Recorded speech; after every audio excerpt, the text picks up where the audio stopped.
I'm Adrian Atkinson. Thanks for joining us on another informative edition of Jamaica Magazine.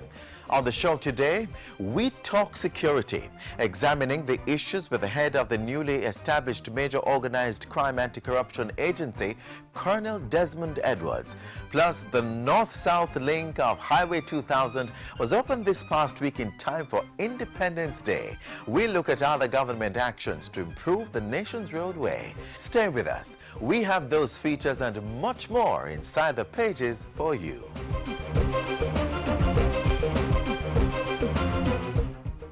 The National Water Commission (NWC) is now on a drive to rapidly fix leaks affecting the water distribution systems across the island.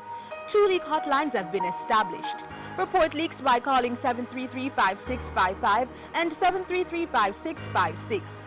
You may also send a text to 838-LEAK. That is 838-5325. Remember that a little effort will make a big difference. Be a leak detective. Conserve on water today. There has been considerable overlap in the two mandates of the ACB, the Anti-Corruption Branch, and MOCA, both in tackling serious organized crime and stamping out corruption. And the decision to merge reflects the outstanding working relationships that have been forged between the two organizations that has fostered an atmosphere of confidence, trust, and mutual respect. There's an increased intensity and focus on addressing corruption and organized crime, so much so that the government has revamped its operations and merged the Major Organized Crime and Anti-Corruption Task Force with the Anti-Corruption Branch of the Jamaica Constabulary Force. On this episode of Issues and Answers, we speak with the man who has been charged to oversee the merger of the two departments, Colonel Desmond Edwards. Watch this.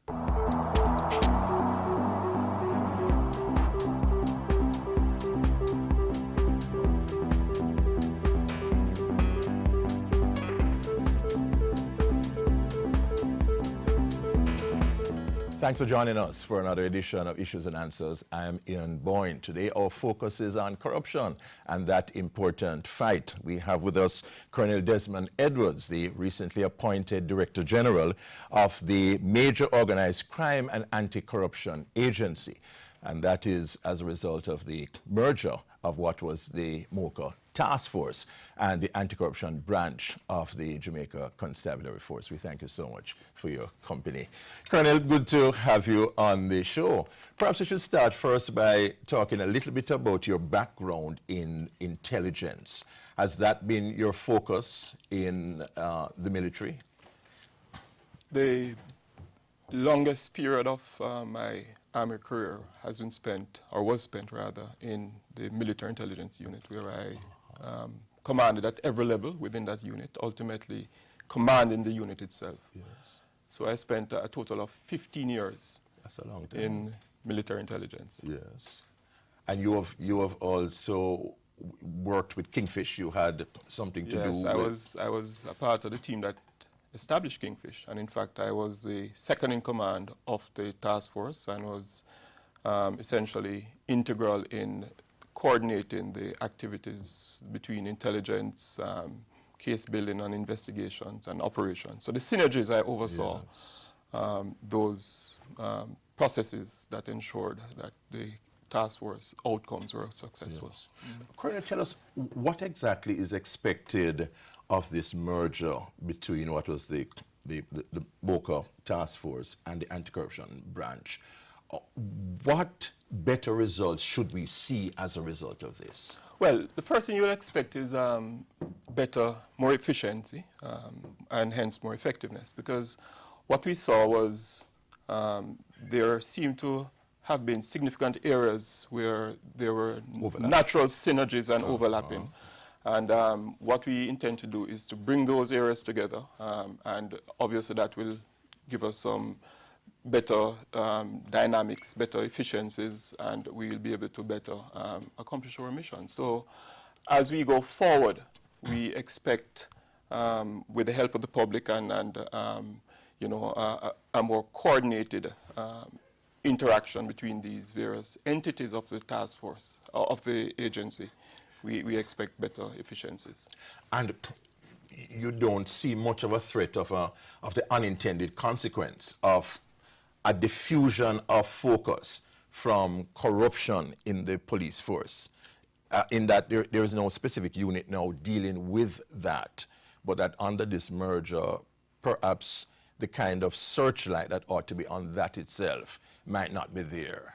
No, not at all, because the mandates of the agencies as they existed previously continue under the new dispensation. Yes. So the focus of these various, these two initially dispersed entities, they continue to focus on their main point of origins and so on, using the mandate they had.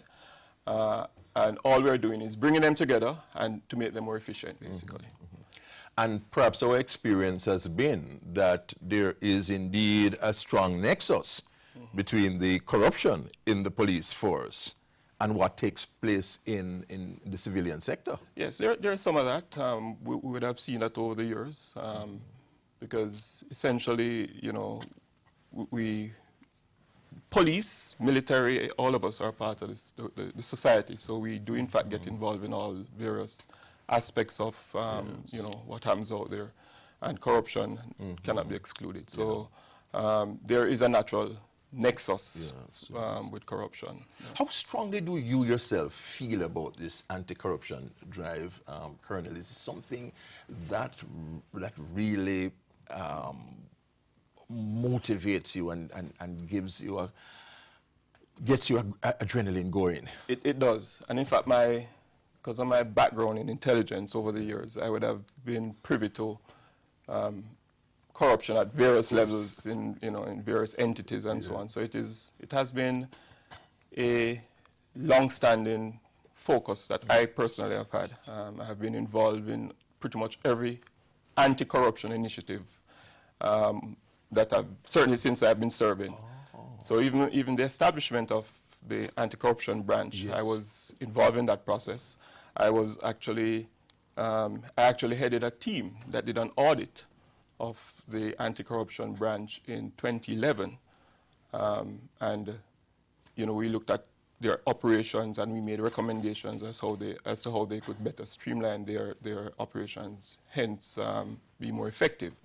So it has been certainly something that I have had a personal interest in pursuing, and I look forward to this opportunity, and certainly with the help of well-thinking Jamaicans and the public at large who really have a concern about the effects that corruption and the impact it has on our stability and our progress as a nation. I'm really looking forward to working and with their support to making it happen.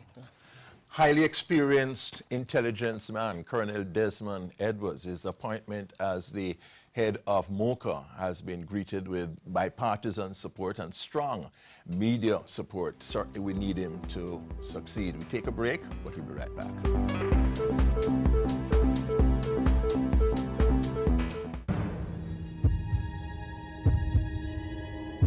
What are you doing to help the fight against crime? Sitting on the corner, minding your own business, definitely not going to work. It is time for us to unite. Unite. Unite for change. Citizens coming together to make their respective communities safer. The police, schools, public health, business, churches, NGOs, parents, and neighborhood watch volunteers. As we, the police, do our job, We as citizens need to do our part as well. Report crimes or even suspicious activities. Let's all work together As one united front against crime. And make Jamaica the place of choice to live, work, raise families, and do business. Unite for Change, an initiative of the Ministry of National Security.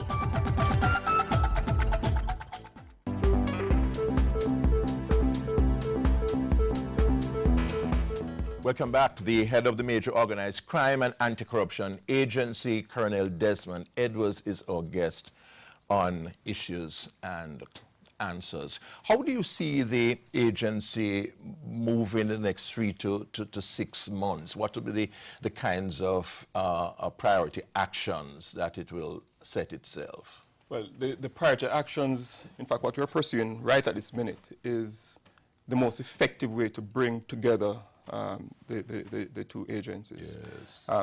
Luckily, they are geographically located in the same place. Yes. So that aspect of it is hopefully culturally you can right. they can be as close. Culturally as well, yes. What I have found as well, just by my first few days in Mocha, is that a number of the persons there were people who I knew from Operation Kingfish. So some of them have moved up in rank, obviously, and you know, but they retain the same culture that we had managed to develop at Kingfish. So I anticipate that merging will be less of a problem than you normally think it would be. So the first order of business really is to get the entities merged together. And obviously, while we're doing that, we still have to be focused on operations. We have quite a number of and some highly publicized ones too. Operations, some highly publicized, which I'm at the moment getting briefed on. Yes. Because you know, as coming from the outside, you had a broad picture, but you know, just the specifics now. So the focus really is just to maintain focus on those key areas that the unit is mandated to focus on. Yes. So I anticipate very good results as we go forward with better efficiencies, you know, improved processes, how we have synergies between intelligence, because these kind of operations have to, of course, be led primarily by intelligence. Yes. So it's how you have the synergies between intelligence and investigations and case building. Because, you know, unless the case is properly put together, then you'll not get a conviction when it goes to trial. And then obviously how the operations of the whole organization goes.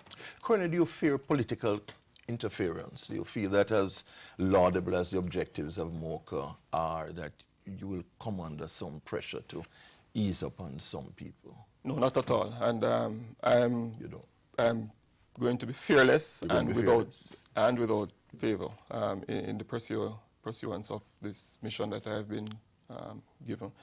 I think the political personalities would realize that it is in the interest of the country that we really get our act together in dealing with this scourge of corruption, because it will only stymie our development. So I think and you already mentioned that there is support from both sides. Yes. So I'm happy for that. Yes. And you intend to build on that? You intend to have a good liaison with the opposition? Sure. To be open to the opposition? I'll be very open, right? You know, we need to have the buy-in of everybody, not just politicians, but all Jamaicans from all categories, from the private sector, public sector, and you know, across all sectors, really. Yes. So that is important. Yeah. So it will be important to build support for the work of MOCA across the society with all the stakeholders. Indeed.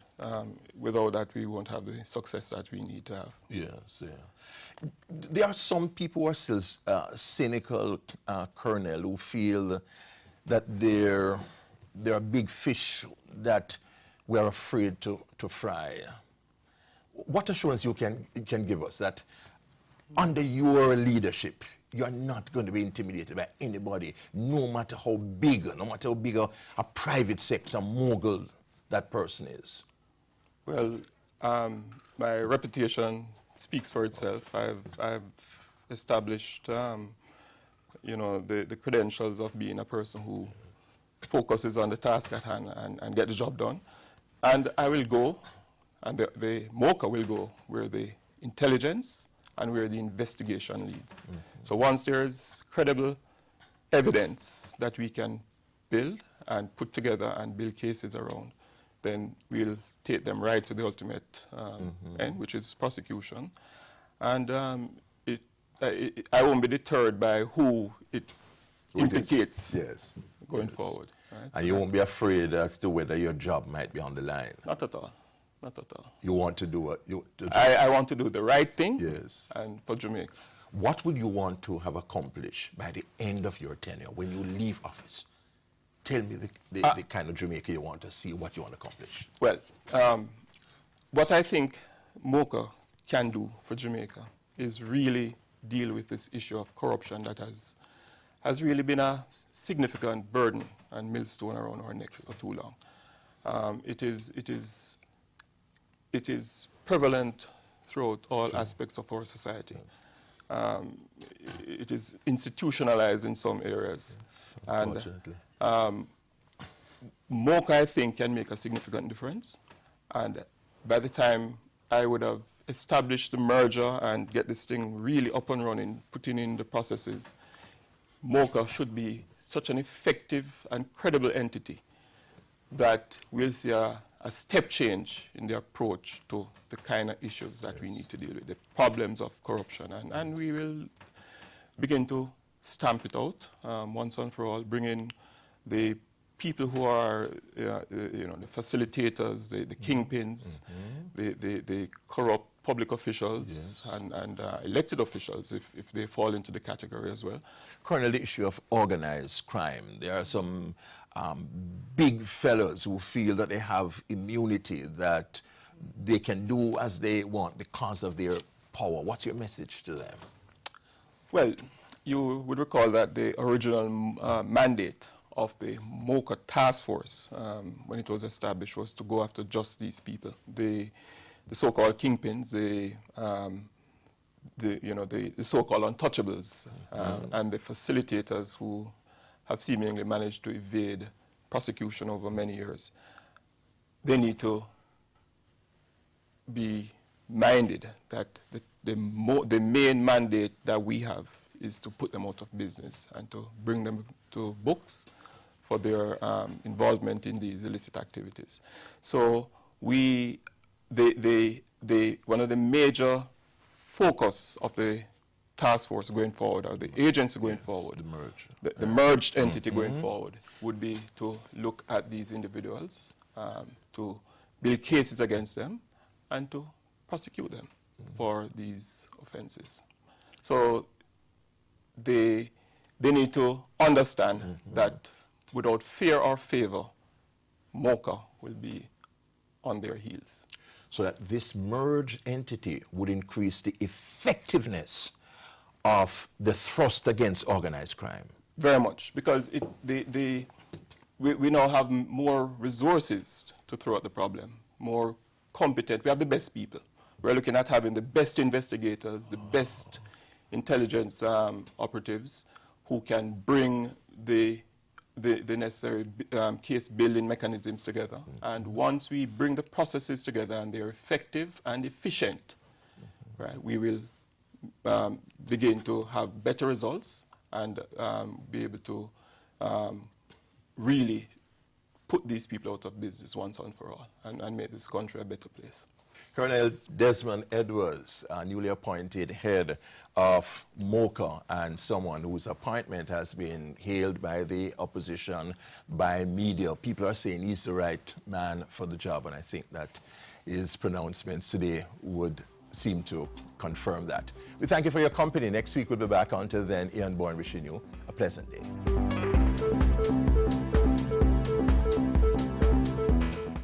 Parents, make sure the children get immunized. Hear this!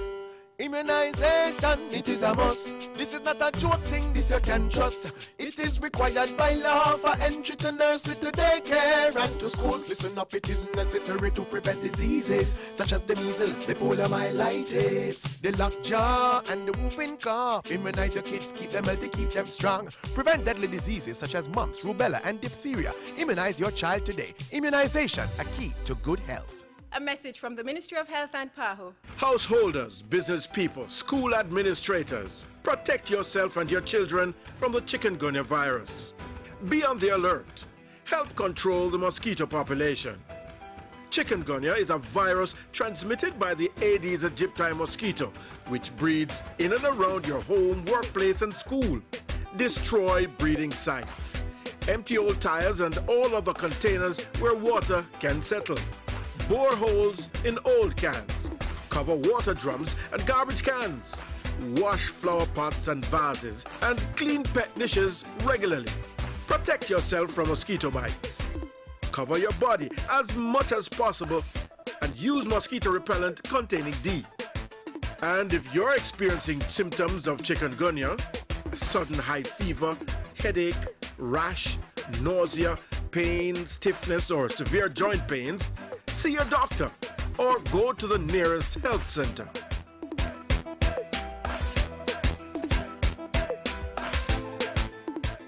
Travelling to the north coast has been made easier after Prime Minister Portia Simpson-Miller opened the Leinster to Moneague route of the North-South Highway on Tuesday.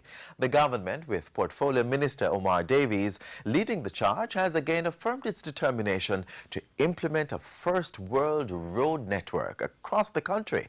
In this next feature, we navigate a few of the other road improvement measures in progress.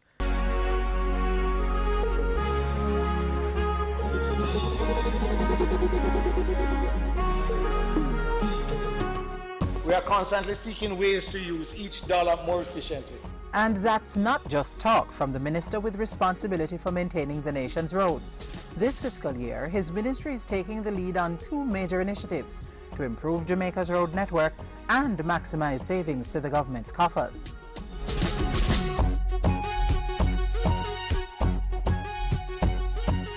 As part of the strategy to do more with less, government wants to build more concrete roads. Compared to other materials, research has shown that concrete roads have a longer life expectancy, they're more durable, have a better load carrying capacity, and are more competitively priced. It's estimated that concrete roads remain stable for 13 to 30 years, compared to asphalted surfaces that last for 6 to 20 years. This alternative road construction method is widely used in the Caribbean, Europe, and Asia, and has even covered a few Jamaican roads. But now, the Transport and Works Ministry wants to expand its use locally. For future road construction activities, the bid documents prepared by the NWA will invite responses which speak only to the technical specifications required for the structure of the roads to be built or repaired. In other words, responses can either be for constructing using asphalt or concrete. Minister Davies made that announcement in May, and his colleague Minister of Local Government has since indicated similar plans. In the coming weeks, the two ministries will work together to rehabilitate 2 kilometers of roadway along the access pathway to the Riverton City landfill using concrete. The repairs will improve on the utilization of the landfill and reduce downtime and operating costs for garbage trucks. This ministry, along with the Ministry of Transport, Works and Housing, is assessing road construction technologies with the intent of realizing value for money in the road building sector.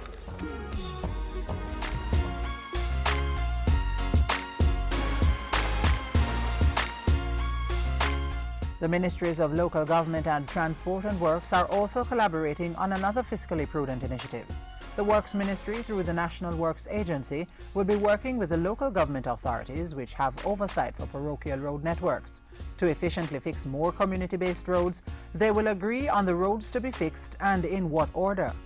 This is not simply about my ministry passing over additional resources to the local authority, but the greater coordination in designing responses, as well as the technical specification and procurement policies.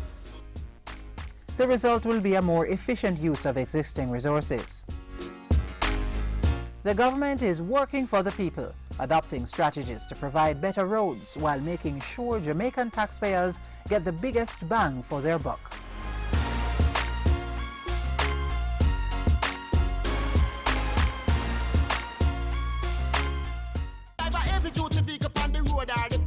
Listen the message. Don't overload. Quarry operator, haulage contractor, a trailer driver. Don't overload. Truck overload destroys our roads.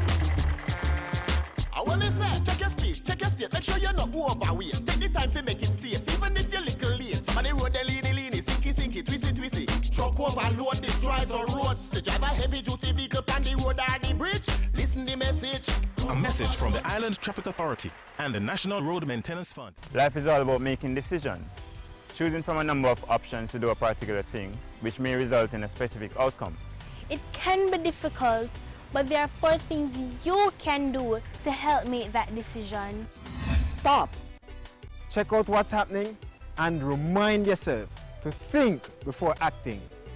Think. Make sure you're aware of the choices, all the advantages and disadvantages. Then think about the consequences. Act. Choose the best option and do something about it. Review. Finally, review what you have done and determine if it was good or bad. That way, you'll be in a better position to make the next decision, whether big or simple.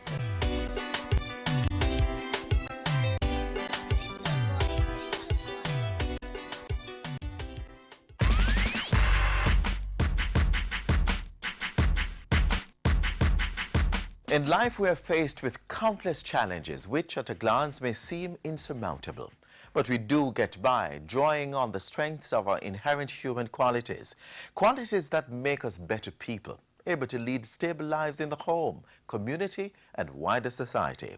We can let the dream of a new Jamaica be our reality, all of us, working to achieve our ambitions and shaping our character with humility, love, courage, and honesty. Exercise self-control, learn to discern the good in every circumstance and choose the right means of achieving that. Develop good habits, a sense of right and wrong. Exercise self-control and be firm and courageous in pursuit of what is right. Put on your moral armor and make Jamaica the place of choice to live, work, raise families, and do business.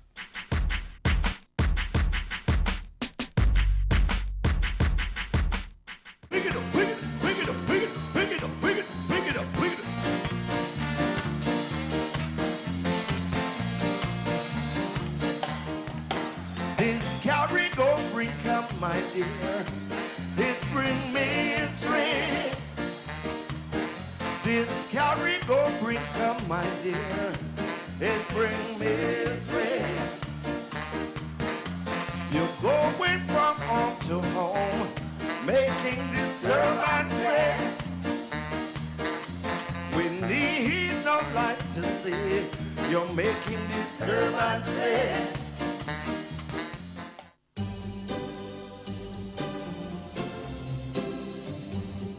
It keeps our bodies working, our food nutritious, our living and working spaces clean, and our lives comfortable. Water, the most precious resource necessary for the sustenance of life on our planet. Don't waste it. Let's conserve on this critical commodity. In the house, invest in storage containers and buckets. Take quick showers instead of long baths, and invest in water-efficient shower heads, toilets, and faucets. You may also want to consider one-pot meals and cooking methods that don't require much water. You could also wash fruits and vegetables in a bowl and reuse the water on your plants or grass. When cleaning dishes, fill both sinks and use one for washing and the other for rinsing. The leftover water can be used to wash off the concrete or asphalt in your yard. If you must wash your car at home, aim for once a fortnight and use a bucket to do the washing instead of running the hose. Don't delay. Start your water conservation practices today.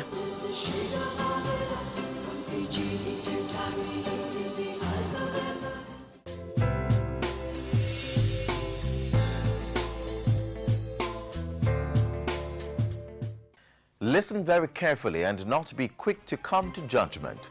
An urging from the late former Governor General Sir Howard Cook to his successors when he demitted office in 2006. Wise words that can still be applied by all in all our pursuits. We hope you enjoyed today's program and found the information useful. If you'd like more details on the topics explored, visit our website, jis.gov.jm. The highly visited web portal provides loads of information on matters of security, finance, and other issues. Also, if you have a Twitter account, follow us at JIS News. And for your comments or suggestions, drop us a line at jamaicamagazine@jis.gov.jm. On behalf of the entire team here at the JIS, I'm Adrian Atkinson. Have a wonderful day. This has been a production of the Jamaica Information Service, the voice of Jamaica.